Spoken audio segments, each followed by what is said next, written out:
Hey everybody, welcome back to the channel. Welcome back, Dr. Mike here. Today is an easy one, okay? Today I'm talking about green powders, okay? The most popular one right now I'm gonna mention is Ag1. That seems to be everywhere. Guys are endorsing it, you see it on podcasts, you see it, guys that I respect have gotten behind it. I'm just gonna give you the answer right up front. Don't waste your money unless you have money to waste. These things are not worth $90, $95, $100 a month. They're just not. Now, I'm not saying that they don't contain what they say they contain. I believe they're quote unquote quality products. They're not lying about what's on the label. Although most of these products have what's called a proprietary blend. Okay, so let's get into that. I gave you the answer on whether you should take them. The price is ridiculous. Most of them taste like dirt. You have to mix them in something. If you try and take any of these athletic greens, unless they've been sweetened with something and they've added a flavor, believe me, I've tried them. Okay, you're not the only person who's given them a try. Okay, what are the problems with them? First of all, proprietary blends should make anybody just a little nervous. A lot of times in a proprietary blend, you have no idea what the quantities are. Now, by law, they're forced to list them from the greatest to the least, but you don't know how much of each one.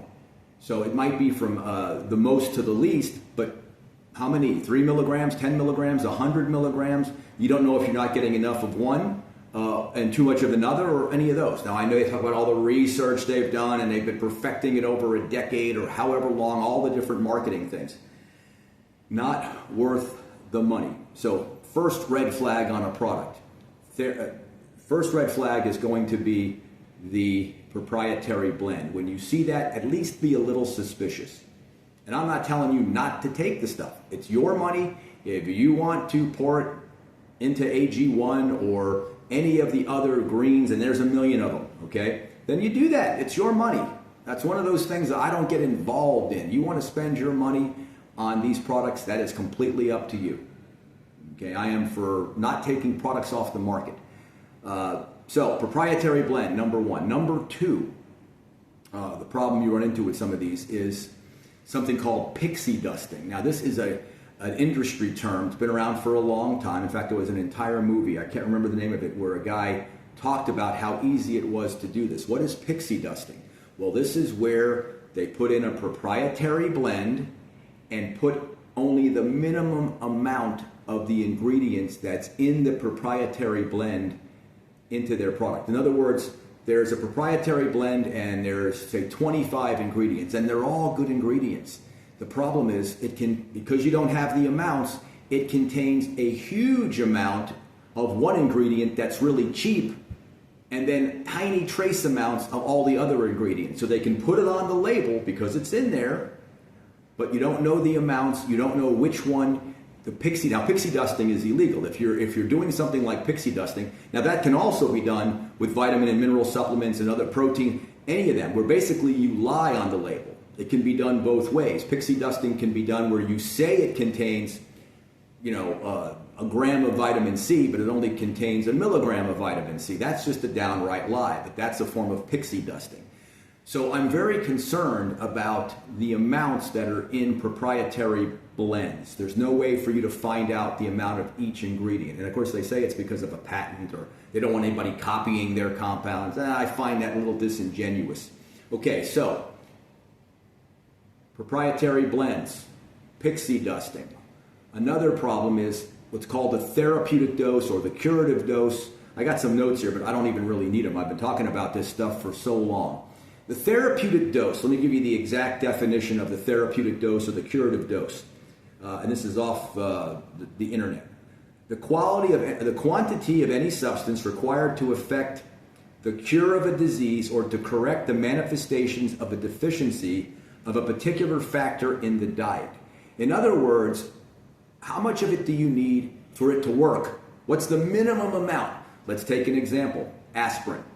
Okay, the therapeutic dose for aspirin is between, according to most sources, 75 milligram and 325 milligrams. That's why you hardly ever see more than 325 milligrams in a single aspirin. All right, I may tell you to take more or less than that. Okay, typically the ones you take, the ones you take for your heart, those are usually 81 grams. So they have an effect on blood viscosity. But there is a range. All of these medications have this therapeutic dose, this curative dose, okay? And if you fall below that, if you have a bad headache or you have some kind of muscle pain and you take 50 milligrams of aspirin, you don't get any curative effect. You don't have any pain relief. Doesn't affect the eicosanoids enough to help you. If you take 1,000 milligrams, it's going to cause harm, bleeding ulcers, their blood's going to thin too much. So this is where that therapeutic dose comes in. So with supplements, you have the same thing. This is why they've created, the daily values or the minimum requirements for vitamins and minerals, and these are minimums. So in one of these products that has this big range, and if you look at the ingredients on like an Ag1 or any of them, you'll find that they have a decent amount of vitamins and minerals. Usually a little more than the recommended daily allowance or the daily values, whatever they're calling it these days, but not a lot more. But people aren't taking them for vitamins and minerals, at least not totally.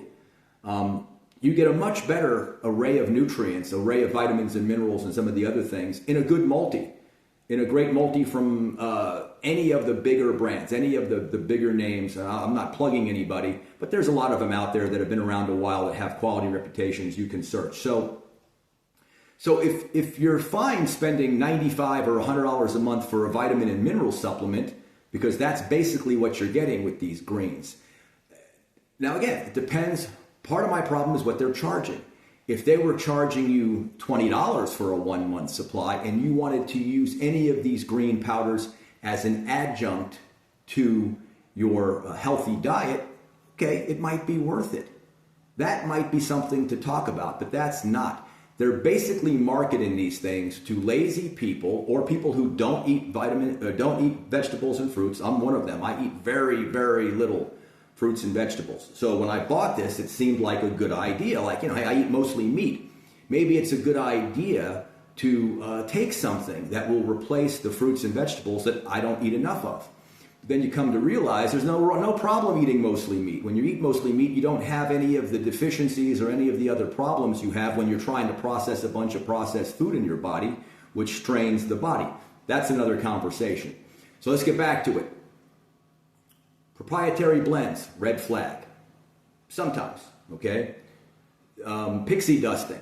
Can you trust it? Is it a name that's been around, that does an independent analysis? All the good vitamin companies send out their products for an independent analysis, and then you can ask for the breakdown.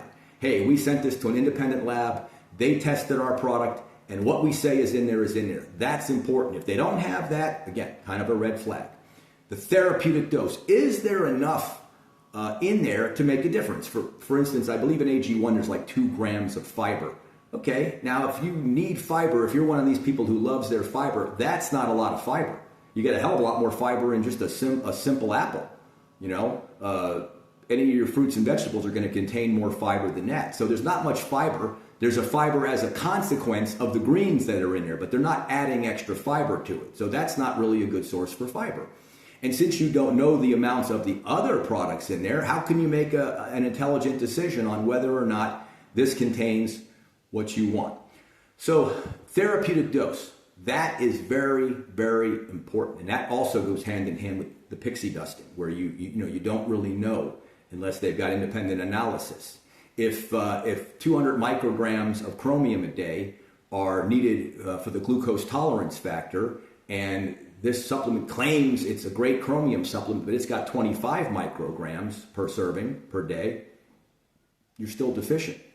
So this is what's important, and this is one of these things that, eat whole foods. Nobody ever got sick or ill or had problems with diabetes or heart attacks eating whole foods.